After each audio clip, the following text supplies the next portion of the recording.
Good day, everyone. Let us introduce ourselves. My name is Arya, Rizky, and I am here with Nur Syaf'ani. And today we will learn about an interesting topic about local wisdom in Sicily, Italy. Yes, but as you know, cultures are very different from country to country. So, Yeah, like food, drink, or any town in Sicily. So without further ado, let's go to our reporter Muhammad Arya Putera. Hello Arya. Thank you for the opportunity, Shibon. Hello everyone, my name is Muhammad Arya Putra. As a reporter, I will tell you all about local wisdom. What is a local wisdom? Local wisdom or kearifan lokal is a collection of values and knowledge that are passed down through generation within a specific region or community. If you all want to know more about local wisdom, I will introduce you to our interviewer, Segah, and our guest from Sicily, Italy, Antonino.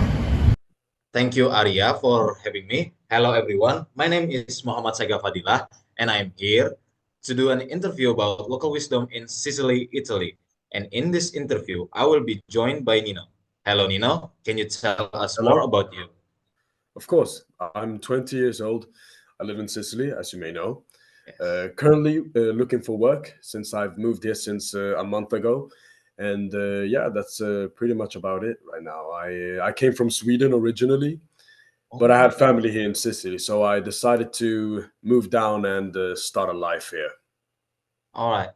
So I'm gonna start quickly. So my question is, in Sicily, how are the people there? Are they polite towards other foreigners?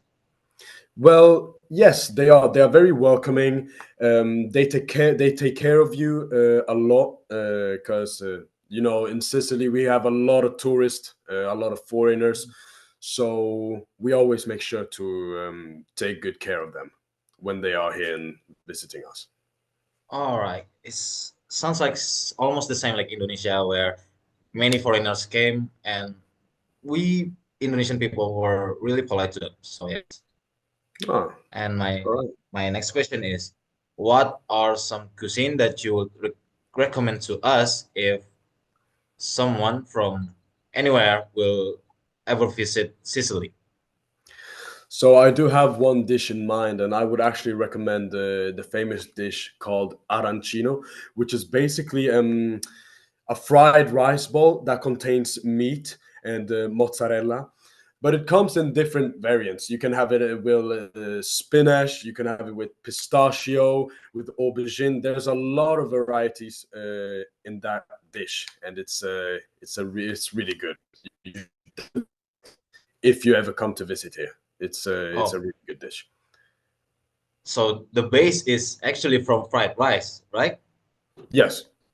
Oh, it's actually the same as Indonesia, but we call it nasi goreng. Did, did you Oh know wow. nasi goreng? All right. So basically, it's almost the same. Like you put many toppings such as meat or vegetables, like some kind of that also, sauces or that. I Literally, it's understand. almost the same, almost the same. Yeah.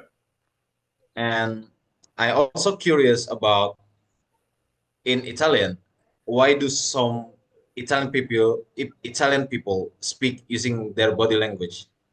Like I always saw them like talking like this. Yes, I know it's very, very stereotypical, but to be honest, I do believe it's in our culture. I mean, every single Italian that I know, they all use their body language, but I think it's because that's how we are raised. That's it's in our blood. It's not really something you can properly explain because every single Italian does it. I can assure you that every single Italian does it. That's just how it is in our culture. We just use a lot of our body language to perhaps express more when we talk, when Oh, we communicate with each other. So that's why.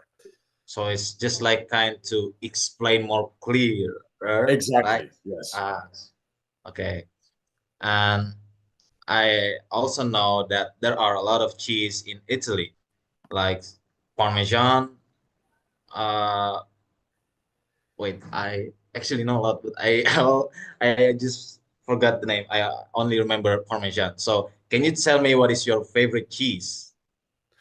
As you said there, yes. Parmesan must be one of my favorite because it's a classic, everyone loves it, and I grew up with it as a child, so I've loved Parmesan cheese since I was a little kid. Okay.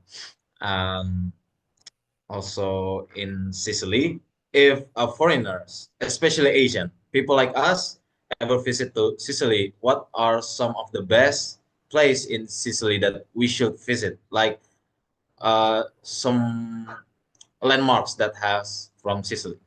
Yes, you should definitely visit a place called Taormina.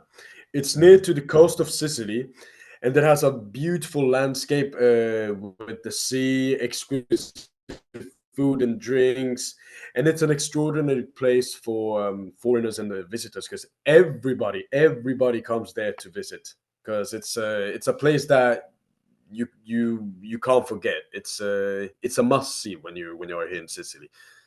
Interesting. I hope I have the money to go there. So, and yes, what are the cultures that takes place in Sicily that makes it different from other, maybe from other Italy region? I would say the thing that is mostly considered like when we're talking about cultures, I would say it's the architecture, because the architecture here is absolutely beautiful. We have a lot of architecture that details back to like 1400s, like a long time ago. And in other regions of Italy, they don't have this kind of architecture. It's more like modern now. Everyone are trying to make modern architecture, buildings, and everything. But here in Sicily, we still have that old architecture, that style. We still have it with us. And yeah, that's probably the biggest thing. It's the architecture for sure. Oh, like some of the buildings so different from the others. Okay. Yeah. No offense, but out of curiosity, did you know what are the usual stereotypes about Sicilian people?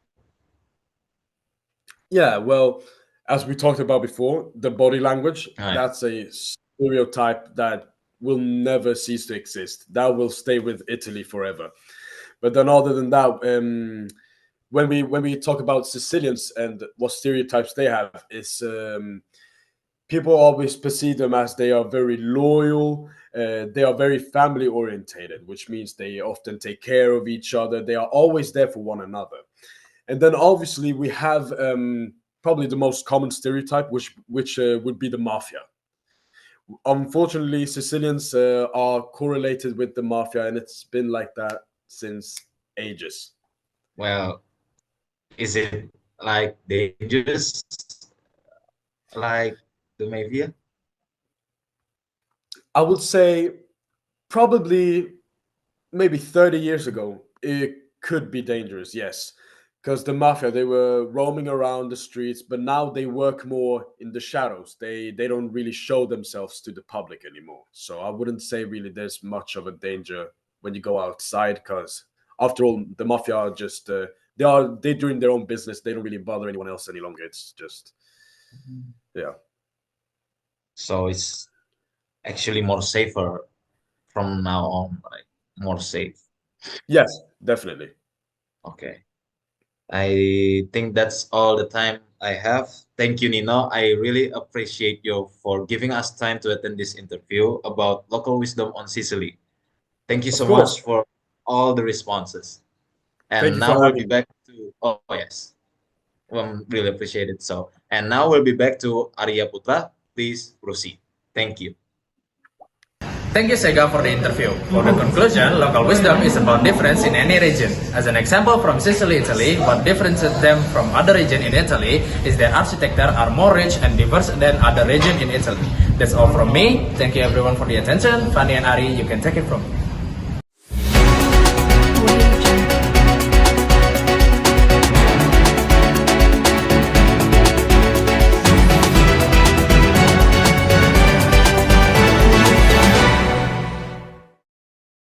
Wow, that was really fascinating. Thank you, Segah and Arya, for your time. Yes, we hope that this news is very beneficial for you at home. I think that's all for our news. Thank you. We hope to see you next time. Goodbye.